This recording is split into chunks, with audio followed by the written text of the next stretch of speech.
April 5th, 1917. High above northern France, 6 unfamiliar British biplanes crossed the front. They belonged to No. 48 Squadron of the Royal Flying Corps, and this was their first offensive patrol in their new aircraft, the Bristol F.2A Fighter. The name sounded confident. The appearance was less convincing. This was not a compact single-seat scout like the German Albatros D.IIIs. It was a large two-seater. The pilot sat in front, beneath the upper wing. Behind him stood an observer with a flexible Lewis gun. The machine carried a second gun, firing forward through the propeller arc. But from a distance, the Bristol still looked like the sort of reconnaissance aircraft German fighter pilots had been hunting with brutal success.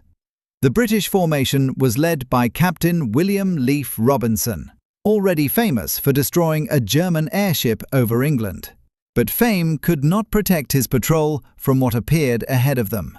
5 Albatros fighters from Jagdstaffel 11, led by Manfred von Richthofen. The encounter could hardly have been worse timed. The German squadron was experienced, aggressive, and equipped with one of the best fighters then operating over the Western Front. Its commander was already the most dangerous name in the air war. The British crews, by contrast, were taking a completely new type into combat for the first time. They also carried the wrong idea about how to survive. The 6 Bristols closed into the tight defensive formation commonly used by two-seat aircraft. Instead of exploiting their speed and maneuverability, they attempted to protect one another, while the observers relied on their rear guns. In effect, the pilots treated their new fighters as conventional reconnaissance machines. Richthofen's formation attacked. The fight was brief and disastrous. 4 of the 6 Bristols were shot down. The Germans lost none. Robinson was wounded and captured.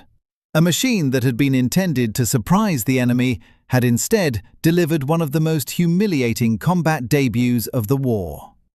Richthofen did not dismiss the new aircraft entirely. His recorded assessment described it as quick, handy, and powered by a strong engine. But he still judged the Albatros D.IIIs superior. After the results of April 5th, that conclusion looked reasonable. The obvious response would have been to blame the aircraft, replace it, redesign it, withdraw it before more crews died. That is not what happened. Within weeks, the Bristol Fighter was earning a completely different reputation. It would conduct offensive patrols, escort reconnaissance aircraft, take photographs, attack troops on the ground, carry bombs, and fight enemy scouts on terms that few two-seaters could match. By 1918, Bristol fighter squadrons were operating at the high level of layered British fighter sweeps. The type would remain in Royal Air Force service until 1932. The transformation did not begin with a larger gun or a radically different airframe. It began when crews stopped flying the Bristol as a two-seat reconnaissance aircraft and started flying it like a single-seat fighter. The same feature that appeared to make it vulnerable, 2 men in one airplane, became part of what made it so dangerous. The pilot attacked with the fixed, forward-firing Vickers gun. The observer defended the blind area behind the tail with a flexible Lewis gun. Instead of circling defensively and waiting for the enemy, the pilot turned toward him. The aircraft that lost 4 of 6 machines on its first patrol had not been exposed as a failed fighter. It had been exposed as a fighter being used according to the wrong rules. And the story of how those rules changed reveals something larger than the history of one biplane. It shows how quickly aerial warfare evolved during the First World War, and how a machine could appear obsolete or brilliant depending on the tactics of the men inside it. Part 1. The two-seater problem. At the beginning of the First World War, military aircraft were not primarily designed to fight other aircraft. Their first important job was to see.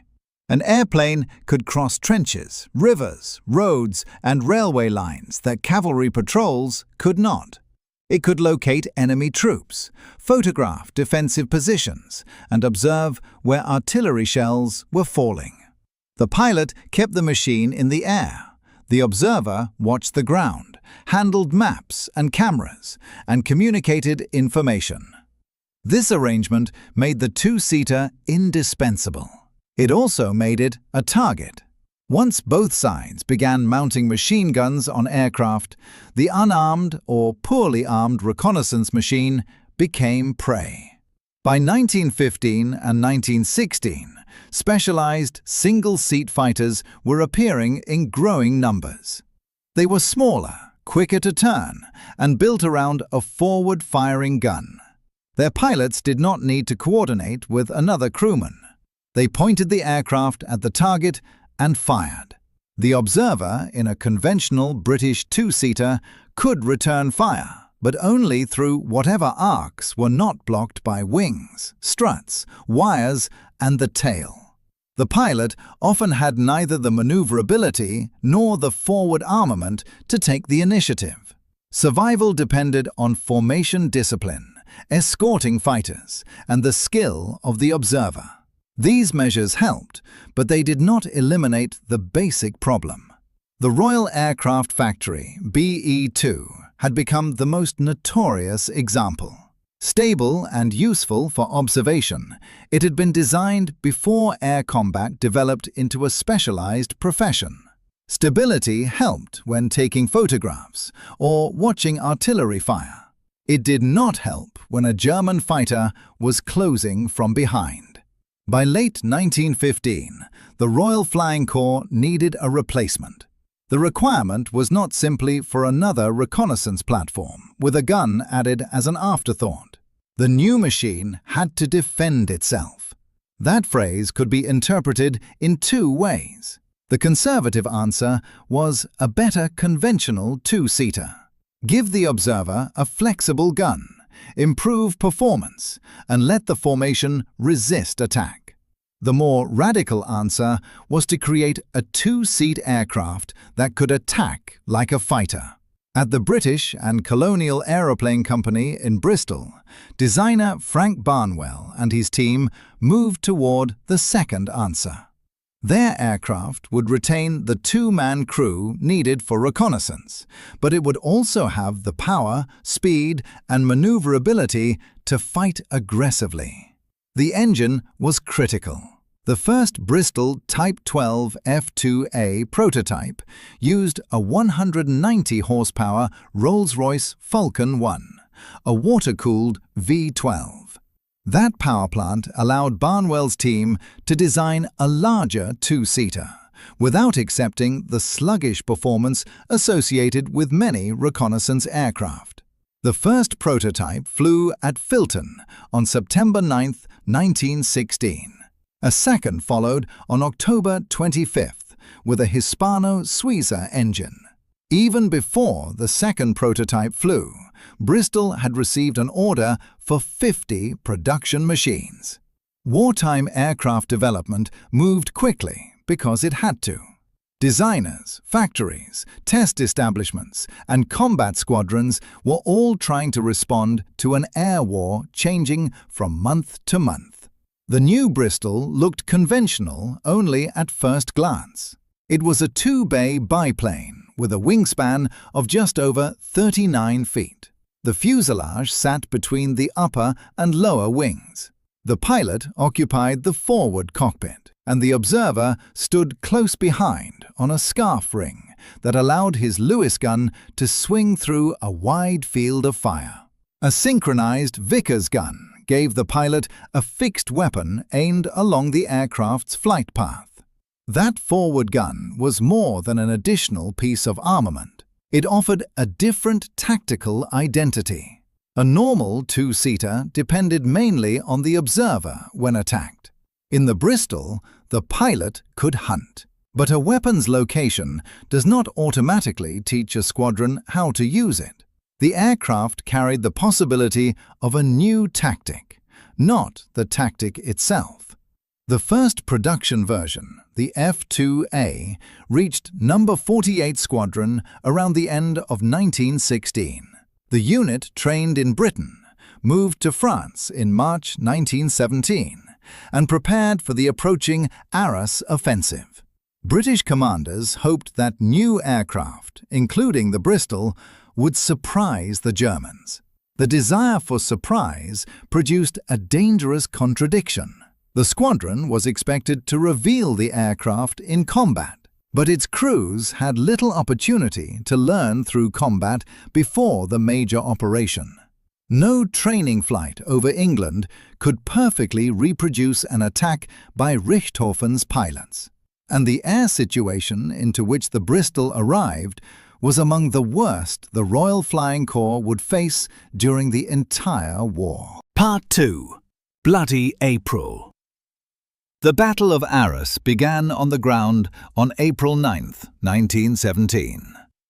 In the air, the struggle was already underway. The Royal Flying Corps had an enormous task. Its crews had to photograph German positions, direct artillery, watch troop movements, bomb communications, and keep hostile aircraft away from British machines performing all those missions. British doctrine emphasized carrying the air war across the lines. That offensive spirit could place less experienced crews deep over German-held territory, where enemy pilots could choose when and how to attack. The Germans possessed several advantages. Their fighter squadrons could concentrate over threatened sectors. They frequently fought over their own territory, which meant a damaged German aircraft might land among friendly troops, while a damaged British machine could come down behind enemy lines. The Albatros D.IIIs combined good performance with two synchronized machine guns, and units such as Juster 11 contained pilots who had developed their skills through repeated combat. British losses became severe. According to the Royal Air Force Museum's historical timeline, the Royal Flying Corps lost 75 aircraft in combat during the first week of April. By the end of the month, British Air Services had lost 150 aircraft and 316 aircrew. The period became known as Bloody April. The Bristol's first action cannot be separated from that larger disaster. It did not enter a neutral contest in which two equal sides calmly evaluated a new design. It arrived while German fighter units were exploiting superior local tactics, experienced leaders, and strong aircraft against a Royal Flying Corps required to support an enormous ground offensive. Yet even that context does not explain away the loss of 4 aircraft from a 6-machine patrol. The formation made a tactical choice that neutralized its strongest advantages. A tight defensive circle, or compact formation, made sense for slow two-seaters, whose pilots could do little more than hold position while observers fired. It allowed several rear gunners to cover one another, but it also surrendered initiative. The formation became predictable. Individual aircraft could not freely dive, turn, or attack without breaking the defensive pattern. For the Bristol, this was especially costly. Its pilot had a forward-firing Vickers gun. The machine had enough power and control authority to maneuver with far more aggression than a BE-2. Yet on April 5th, the formation's behavior placed the burden of combat on the observers' flexible guns. The Bristols were responding to attacks instead of creating them. The Germans attacked as fighter pilots. The British defended as reconnaissance crews. It is tempting to describe the result as inevitable, but nothing in air combat was truly inevitable. The British crews were not cowards, and their formation was not irrational. It reflected the experience of two-seater units up to that point. When aircraft lack the performance to escape or pursue, mutual protection is a reasonable response. The error was applying that inherited response to a machine with different capabilities. This is the central distinction in the Bristol Fighter story. An aircraft's specifications describe what it can do under measured conditions. Horsepower, maximum speed, climb, endurance, weight, and armament. Tactics determine whether those qualities matter in combat. A fast aircraft held in a slow formation may not use its speed. A maneuverable aircraft ordered to remain in place may not use its maneuverability. A forward-firing gun matters only if the pilot points the nose at the enemy. After April 5th, No. 48 Squadron and the units that followed had a brutal piece of evidence. The new aircraft could not be treated as an improved version of the old two-seater. If it continued to fight that way, the German judgment of the machine would be confirmed again and again. The solution required a change in thinking that sounds simple only after someone has proved it works. Do not wait for the enemy fighter to settle behind you. Turn and attack him. Part 3. The machine inside the machine. Before examining the new tactics, it is worth understanding why they were even possible. The Bristol Fighter was not magically exempt from the compromises of a two-seat design. It was larger than a single-seat Scout. It carried 2 men, 2 guns, more structure, and equipment for missions beyond air combat. Its upper wing and engine cowling obstructed parts of the pilot's view. The observer's gun could not fire safely through the tail. Like every aircraft of its period, it was a system of compromises built from wood, wire, fabric, metal fittings, and an engine whose reliability could never be taken for granted. But the compromises were unusually well balanced. The Rolls-Royce Falcon gave the design a strong ratio of power to weight. The later F.2B, which became the definitive version, was normally associated with the 275 horsepower Falcon 3. BAE Systems heritage data gives the Falcon 3 F.2B a maximum speed of about 125 miles per hour, compared with roughly 110 for the F.2A. Speed varied with altitude, load, engine condition, and individual airframe, so operational accounts often give lower figures at height. What matters is that this was not the lumbering target its size suggested. The later aircraft also climbed better. The improved version could reach 10,000 feet several minutes faster than the F.2A. In aerial combat, climb was not a display figure. Altitude was stored energy. A crew above its opponent could dive to gain speed, attack, and convert that speed back into height. A crew trapped below an enemy formation had fewer choices. The airframe's agility mattered just as much. The Bristol could turn sharply enough to bring its fixed gun onto an attacker. It could dive away when necessary and climb back into the fight when conditions allowed. It did not need to imitate the turning characteristics of every single-seater. It needed enough performance for the pilot to force an opponent to respect the nose of the aircraft. Then there was the crew arrangement. Many earlier two-seaters separated pilot and observer with fuel tanks, structural members, or awkward spacing. In the Bristol, the cockpits were close. That improved communication in an environment where speech was almost impossible. The engine, propeller, slipstream, and gunfire produced a continuous physical assault. Crews relied on gestures, touch, prearranged signals, and an understanding developed through flying together. The pilot looked forward and controlled the aircraft. The observer watched the areas the pilot could not. He was not simply a passenger waiting to fire. He searched the sky, warned of attack, changed ammunition drums, cleared stoppages if he could, handled reconnaissance equipment, and tried to maintain awareness while standing in an open cockpit during violent maneuvers. The guns complemented one another. The pilot's Vickers was belt-fed and fixed. Aiming meant aiming the entire aircraft. This was a limitation, but also an advantage. When the pilot aligned the nose, he could concentrate on the target without coordinating a flexible mount. The observer's Lewis gun used a drum magazine and could move on the scarf ring. It covered much of the rear hemisphere and could fire to the side or upward. Some crews or squadrons added a second Lewis gun, increasing firepower at the cost of weight and greater difficulty handling the paired weapons. At least one No. 22 Squadron aircraft represented by the RAF Museum carried an additional Lewis gun on the upper wing center section.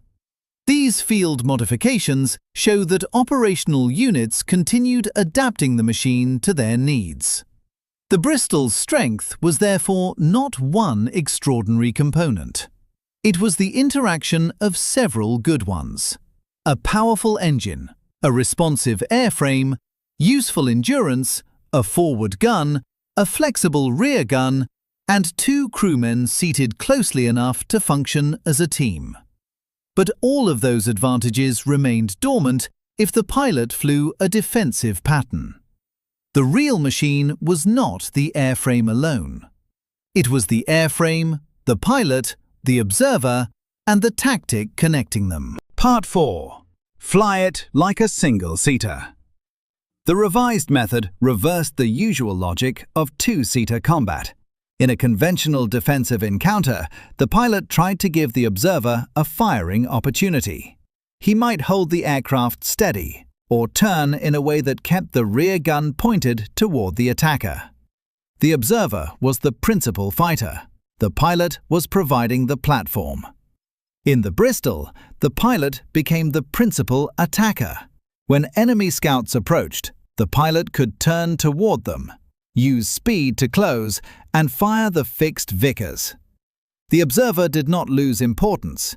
His role became more specialized and, in many ways, more demanding. He watched the rear, warned of threats the pilot could not see, and fired at enemies attempting to exploit the Bristol's blind areas. The result created a tactical problem for the attacker: approach from the front and face the pilot's fixed Vickers gun. Approach from behind and enter the observer's field of fire. Attack from above or the side, and the Bristol might turn toward you faster than expected. Concentrate on avoiding the nose, and the observer might obtain a shot. Concentrate on staying outside the rear gun's arc, and the pilot could gain initiative. No aircraft was protected from every direction. The lower rear area remained difficult to defend. Ammunition was limited, guns jammed, and an experienced enemy pilot could still find an advantage. But the Bristol forced an opponent to solve more than one problem at once. Aggression also changed formation tactics.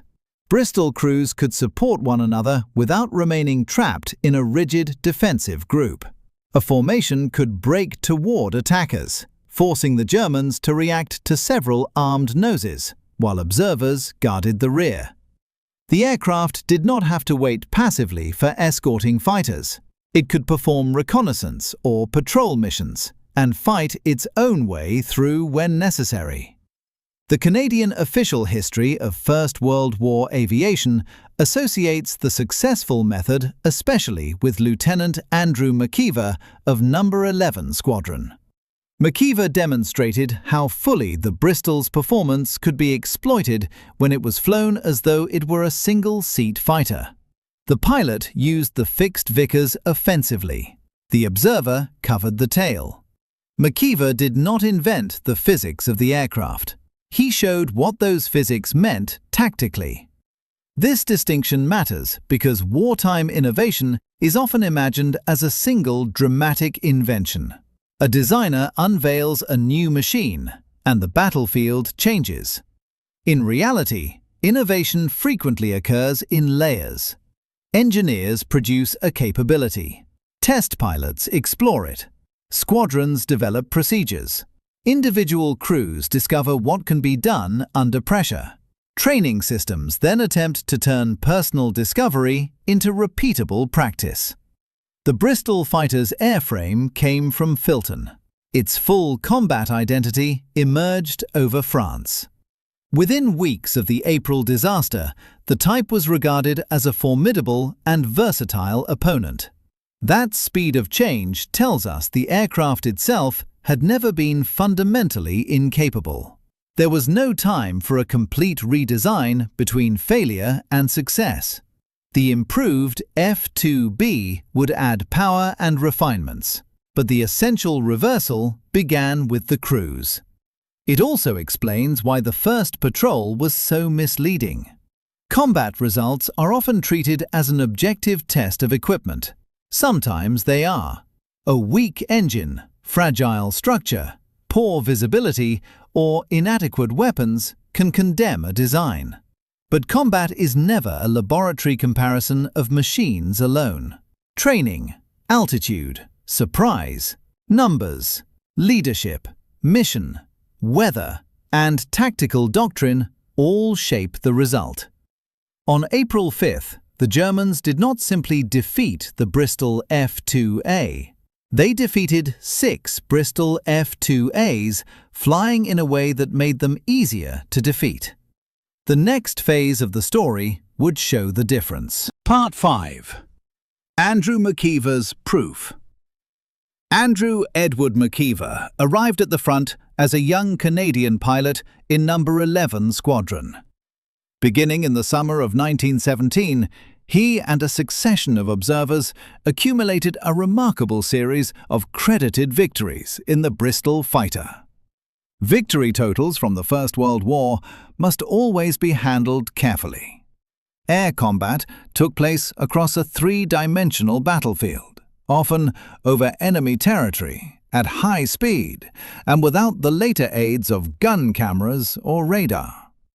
British rules allowed several categories of combat claims, and later writers do not always describe them consistently. The importance of McKeever's record is not that every number should be repeated without context. It is that his documented combats demonstrate the tactical method in action.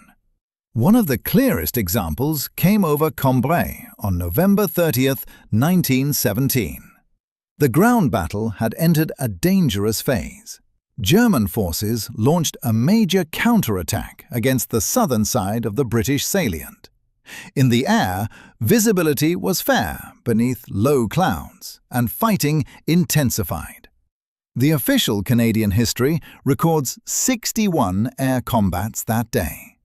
McKeever and his observer were flying a solo reconnaissance when they encountered a much larger German formation, 2 two-seat aircraft and 7 fighters appearing through the mist.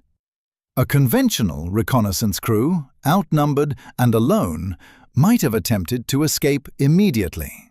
McKeever attacked. He closed to an estimated 15 yards and fired about 10 rounds at one enemy aircraft, which went down. The distance is important. Early aircraft guns and sights did not reward careless long-range firing. Closing reduced the effect of vibration, deflection error, and dispersion, but it also reduced the time available to avoid collision or return fire.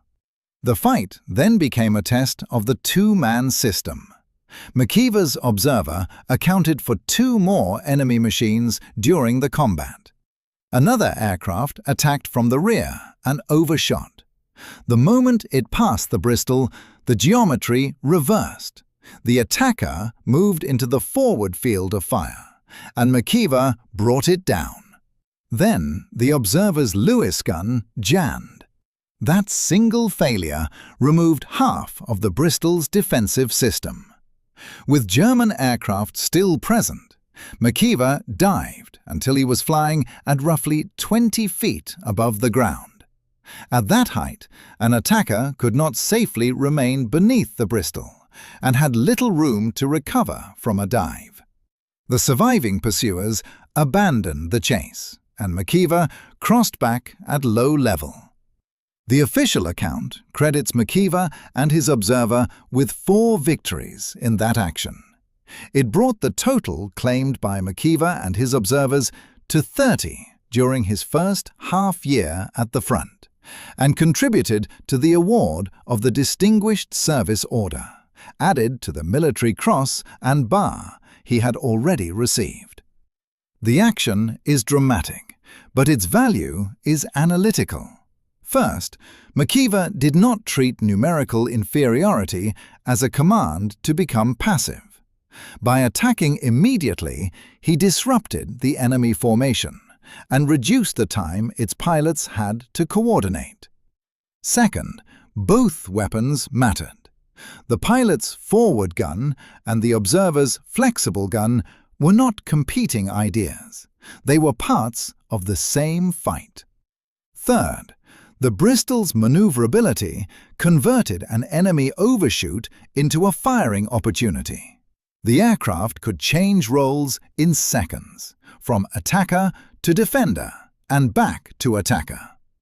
Fourth, when the rear gun failed, McKeever did not continue pretending the tactical situation was unchanged. He used altitude and terrain to deny the enemy its preferred attack geometry. Finally, the reconnaissance mission and the fighter role had merged. McKeever was not flying a pure fighter sweep when the enemy formation appeared. He was performing the kind of task for which two-seat aircraft remained essential. The Bristol allowed one machine to collect information and still fight with a level of aggression associated with specialized scouts. This was the promise Barnwell's design had contained from the beginning. The men over Comblain turned it into evidence. Part 6. A fighter with two sets of eyes. Stories of First World War air combat usually center on pilots. That focus is understandable.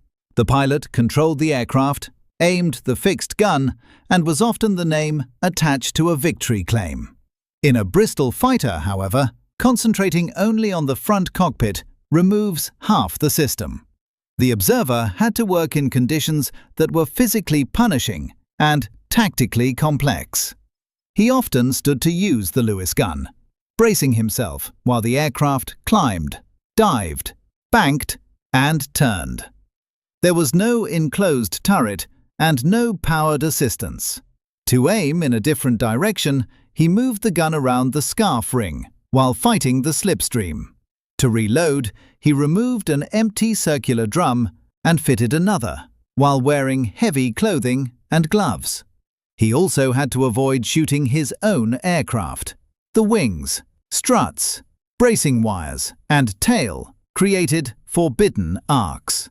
In the violence of combat, the observer had to track an enemy, anticipate the pilot's maneuver, and control his fire so that the stream of bullets did not cut through the Bristol structure.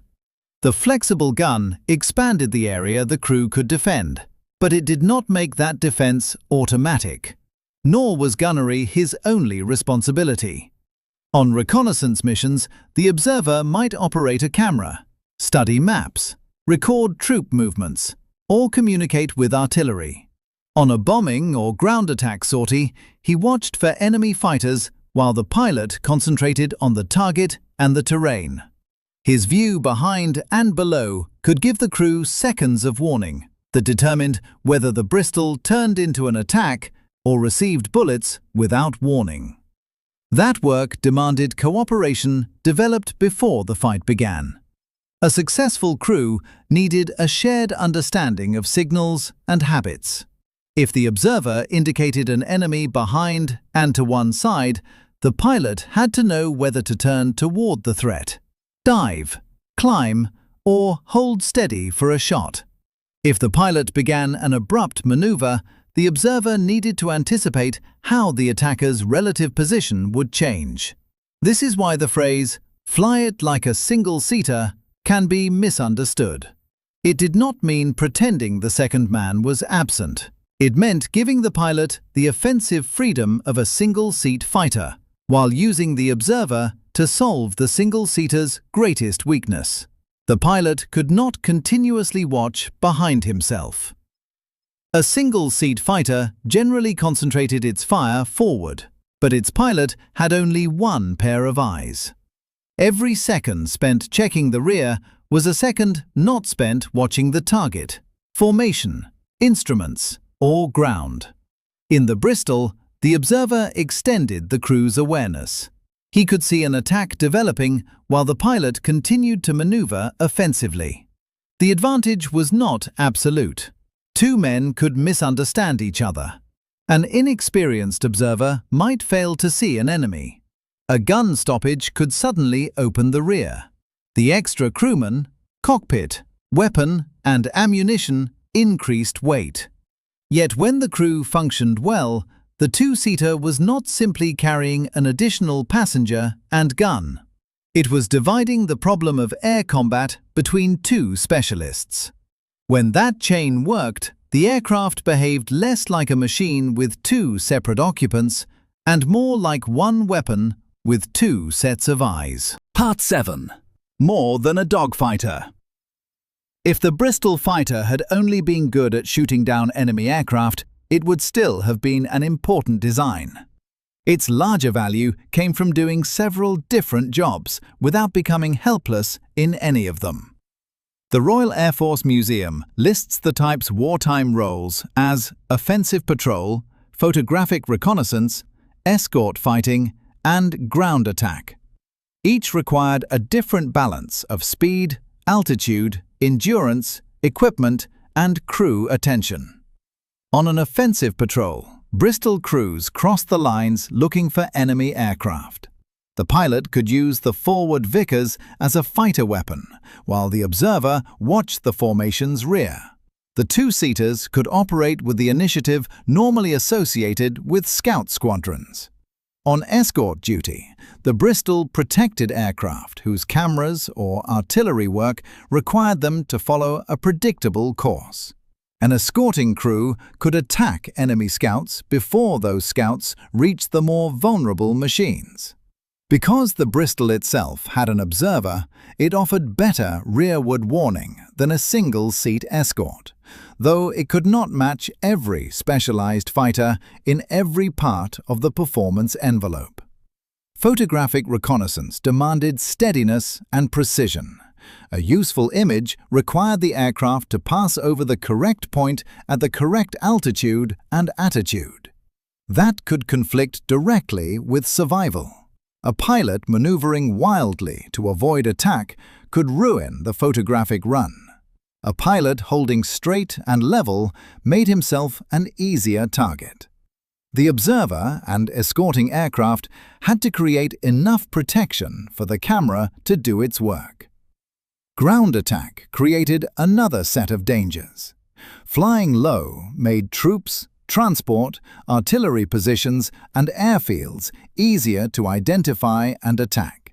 It also placed the aircraft within range of rifles and machine guns on the ground.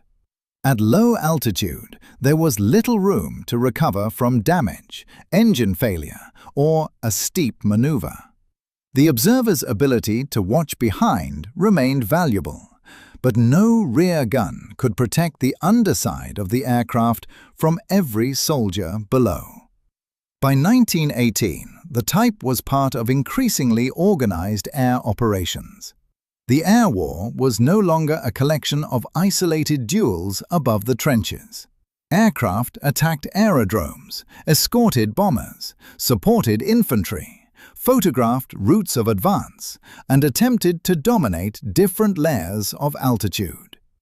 In August 1918, British fighter sweeps on the Western Front were commonly arranged in altitude bands. The Royal Air Force Museum records Sopwith Camel squadrons at about 10,000 feet, SE-5 squadrons at 14,000, and Bristol Fighter squadrons at 18,000. That does not mean every sweep followed an identical diagram, but it shows how far the Bristol had travelled from the defensive circle of April 1917. A type that had appeared unable to defend itself was now assigned to the highest component of a coordinated fighter formation. Altitude suited the Bristol's strengths when Falcon power was available. From above, crews could observe a wider area, dive on targets, and use speed gained in the descent. Their observers could help detect aircraft attempting to approach from a blind direction. Below them, other British fighters occupied different levels, making the formation as a whole more difficult to surprise. The Bristol also joined attacks on enemy airfields. On August 16, 1918, 65 British aircraft, including SE-5s, Camels, Bristol Fighters, and DH-4s, attacked the German aerodrome at Halbourdin. The Royal Air Force Museum records that no British aircraft were lost in that operation. The point is not that the Bristol alone produced the result. It was part of a mixed force in which different aircraft contributed their own capabilities. No single aircraft won control of the sky. The Bristol was unusually valuable because it could move between several categories of air power. Its versatility was also demonstrated far from France. No. 1 Squadron of the Australian Flying Corps had spent much of 1916 and 1917 in the Middle East, with aircraft inferior to the more advanced German machines supporting Ottoman forces. The Australian War Memorial records that, after receiving Bristol fighters, the Allied airmen began gaining the ascendancy by the end of 1917. Conditions in Palestine differed sharply from the Western Front. Distances were greater, landmarks and emergency landing fields were different. Heat affected engines and crews, and the Moving Ground campaign demanded continual reconnaissance. During the final weeks of fighting in 1918, No. 1 Squadron supported the Allied advance through Palestine as cavalry and armoured vehicles pursued retreating Ottoman forces. The Bristol's combination of range, reconnaissance capacity, firepower and performance made sense there. A crew operating over a broad and mobile battlefield could not assume that a specialized escort would always be close. A two-seater able to gather information. Part 8. The Engine Bottleneck. The Bristol's success created a production problem. Building an airframe was not the same as delivering a complete combat aircraft. Factories needed timber of the correct quality, fabric, wire, fittings, instruments, guns, radiators, wheels, and countless smaller components. Above all, they needed engines.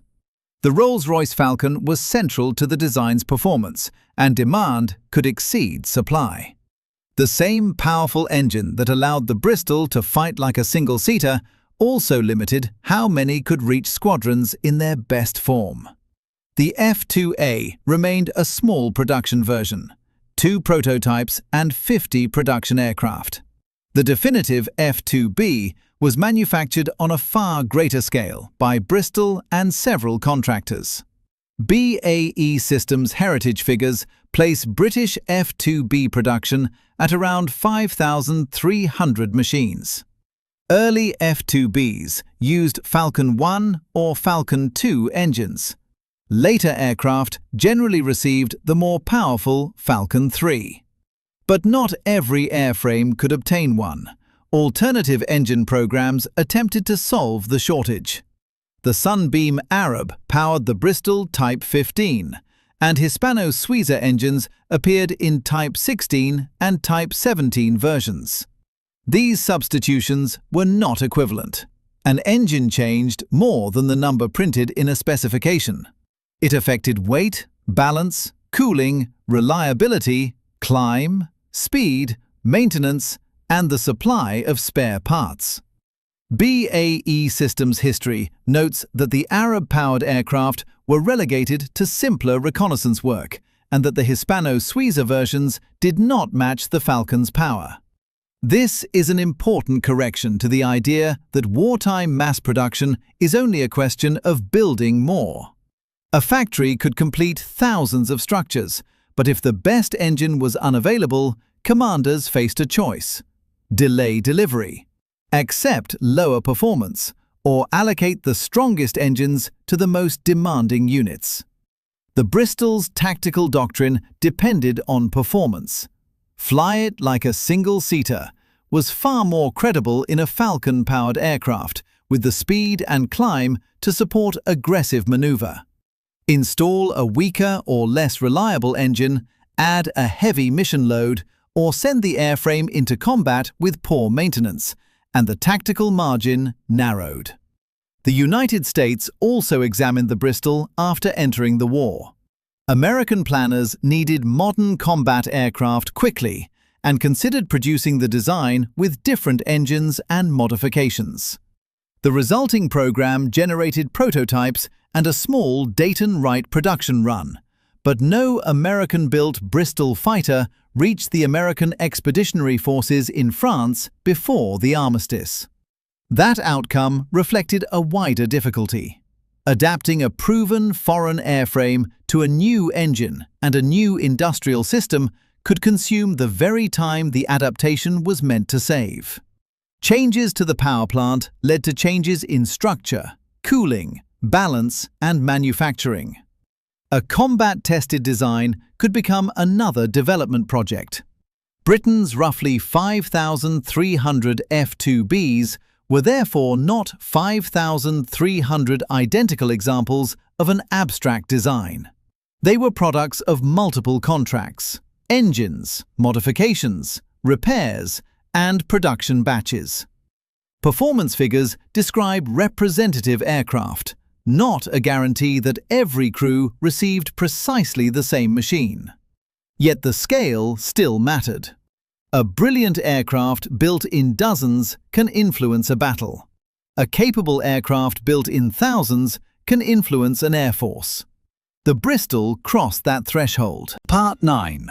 What the Bristol could not do. A reliable history must resist replacing the myth of failure with a myth of invincibility. The Bristol Fighter could be shot down. Its crews faced experienced German pilots, anti-aircraft fire, mechanical failure, bad weather, navigational error, and the constant possibility of fire. Its structure was made according to the standards of its era, not those of a later metal aircraft. The fuel system, engine, controls, and crew were vulnerable to a small number of well-placed bullets. The observer's gun did not create a perfect shield. Attackers could approach from difficult angles, coordinate attacks, or exploit distraction. The Lewis gun could jam, as it did during McKeever's Combe fight. Its drum had to be replaced. Violent maneuvering could make the observer's task harder at the exact moment his fire was most needed. The forward Vickers gun was also only one gun on the standard aircraft. Many German and British single-seat fighters carried two synchronized guns, giving them a heavier forward concentration. A Bristol pilot needed position, surprise, accuracy, and teamwork. He could not rely on the label fighter to overcome every opponent. Nor were aggressive tactics automatically wise in every encounter. Turning toward the enemy could seize initiative, but an attack made from poor position against superior numbers could still end in disaster. McKeever's success demonstrated judgment as well as aggression. He knew when to attack, how close to fire, and when the jammed rear gun required an escape at ground level. The correct lesson is not that offensive spirit solves every technical problem. It is that tactics must exploit real strengths while acknowledging real limits. On April 5th, the Bristol crews emphasized mutual defense and suppressed their aircraft's offensive strengths. Later crews corrected that imbalance. They did not eliminate vulnerability. They made the enemy pay for attempting to exploit it. That difference changed the German pilot's decision before the first shot. A conventional reconnaissance machine invited an attack from the rear. A well-flown Bristol could turn the attack into a head-on or turning fight while its observer fired. Even if no aircraft was destroyed, forcing an attacker to break away could allow the reconnaissance mission to continue. Success, therefore, cannot be measured only by credited victories. A photograph brought home, an enemy observation aircraft driven away, an escort completed, or a troop movement reported could matter more to the ground battle than a spectacular individual claim. The Bristol Fighter was dangerous because it connected those military tasks to credible combat power. Part 10. From Wartime Fighter to Imperial Workhorse. When the armistice ended fighting on the Western Front in November 1918, enormous numbers of wartime aircraft became surplus almost overnight. Many designs disappeared quickly. Engines wore out, units disbanded, contracts were cancelled, and air forces reduced their strength. The Bristol endured. Its versatility made it one of the designs selected for the peacetime Royal Air Force. It was adapted for Army cooperation and operated in regions including India and Iraq. Strengthened post-war versions followed. The F.2B Mark II first flew in December 1919, and 435 were built. Later, Mark III and Mark IV aircraft incorporated structural and aerodynamic changes for continued service. Some surplus machines were converted into civilian Bristol Tourers with enclosed accommodation and different engines. Other countries acquired the fighter for their own air arms. The design had moved beyond the emergency that created it. Post-war service should not be romanticized. The Royal Air Force used aircraft as instruments of imperial control, a role often described at the time as air policing. Operations over colonial territories placed crews and machines in harsh conditions and connected aviation with the coercive power of empire. The fact that the Bristol performed effectively in that environment is part of its technical history, not a moral defense of the policies it served. The RAF Museum records that the Bristol Fighter remained in service until 1932. That longevity is extraordinary for an aircraft first designed in 1916, during a period when combat types could become outdated within months. Its survival did not mean a 1916 biplane remained equal to every aircraft of the early 1930s. It meant the basic design was adaptable, maintainable, and useful enough to justify continued operation, where its particular combination of 2 seats, load, range, and handling still met the mission. The aircraft's long career also completed the reversal of April 5th. A machine whose first patrol seemed to prove it should be withdrawn became one of the most durable British designs to emerge from the war. Conclusion. The wrong verdict. Returned to the sky over France on April 5, 1917. 6 new British aircraft crossed the lines. 5 German Albatros fighters attack. 4 Bristols go down. No German aircraft is lost. If the story ended there, the verdict would be simple. The Bristol Fighter met the best of the German air service and failed. But a combat debut is evidence, not a final judgment. The first patrol revealed that the aircraft could not survive by repeating the habits of the machines it had been designed to replace. Tight defensive formation flying turned its pilot into a driver for the rear gunner. It surrendered the initiative to opponents trained to attack. Once crews used the forward Vickers gun, the Bristol's speed, climb, maneuverability, and close crew arrangement began to work together. The pilot fought with the nose. The observer watched and defended the rear. The 2-seater no longer behaved like prey, hoping its gunner could keep a fighter away. It behaved like a fighter that happened to have a second armed crewman. That change carried the Bristol from the disaster of Bloody April to offensive patrols, high-altitude fighter sweeps, reconnaissance, escort, bombing, and ground attack. It carried the type from France to the Middle East through the final campaigns of 1918 and into more than a decade of post-war service. The airframe improved. The F.2B and the Falcon 3 gave later crews more performance than the 6 F.2As possessed on their first patrol. Production expanded into the thousands. Squadrons added weapons and adapted equipment. Yet the decisive insight remained tactical. An aircraft is not defined only by how it looks to the enemy, what category appears beside its name, or what happened the first time it entered combat. It is defined by the relationship between design, mission, and method. On April 5, 1917, German pilots destroyed 4 of 6 Bristol fighters, and reasonably believed they had defeated another British two-seater. What they had actually defeated was the old way of flying it.